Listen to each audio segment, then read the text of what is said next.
What's going on, everyone? This is Dom and meet Nebulon. This is a $2,600 Ryzen powerhouse that's great for word processing and MS Paint, but it also packs some heat in the gaming department if you need it. And be sure to leave this video a thumbs up for more epic builds like this in the future. Also, check out the links in the description for a complete list of parts used in this build, and a big shout out to my buddy Jacob for the inspiration here, so be sure to check out his Instagram linked below. Starting out with the case, we went with the NZXT H440 because it's clean, classy, and it packs a pretty cool backlit NZXT logo and just looks like an absolute boss all around.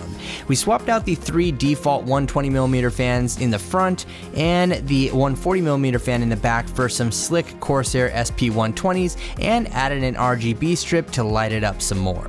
Now for the motherboard, this build is packing the Asus CROSSHAIR 6 Hero, which features Aura Sync RGB lighting of its own and was a perfect fit for the Ryzen AM4 processor powering everything. We went with the 1800X to try and sip the most power available with a Ryzen 7 build. Since the last build I put together was on the lower end side of things, it was best to spare no expense this time around and to keep things running cool with a 4.1 GHz overclock on the 1800X. The H110i liquid CPU cooler from Corsair definitely saves the day. For power, we're rocking Corsair's RMX 850W 80 Plus fully modular power supply, and we even decked it out with a black and white premium sleeved PSU cable kit from Corsair as well, and a big shout out to them for supplying a lot of the parts for this build. As for RAM, we went with 32GB of Corsair's Dominator Platinum DDR4 3000 MHz memory.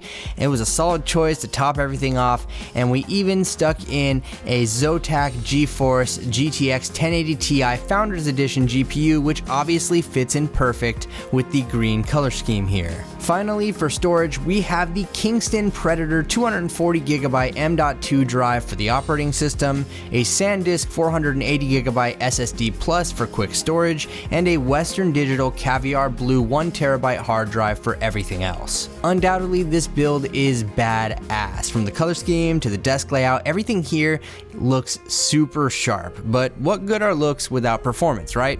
Well, as far as Geekbench goes, Nebulon spit out a single core score of 4,472 and a multi-core score of 24,573.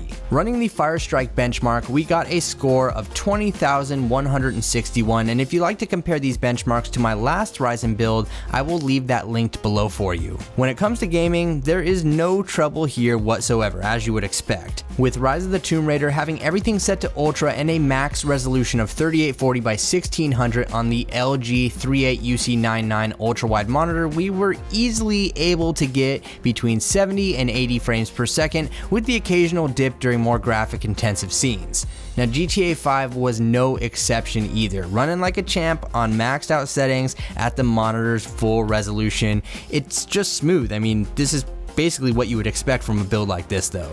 Obviously with the processing power here, a 1080 Ti, and that sweet RAM, there really isn't going to be any issues with heavy gaming or 4K video editing. It'll just get the job done. But at $2,600, do you think a build like this is worth it? I mean, it looks damn good, performs like a boss, and it has some of the latest and greatest you can put in a PC right now. But drop me a comment with your thoughts below, and be sure to subscribe for more builds like this in the future. Thank you so much for watching, everyone. This is Dom, and I'll catch you in the next one.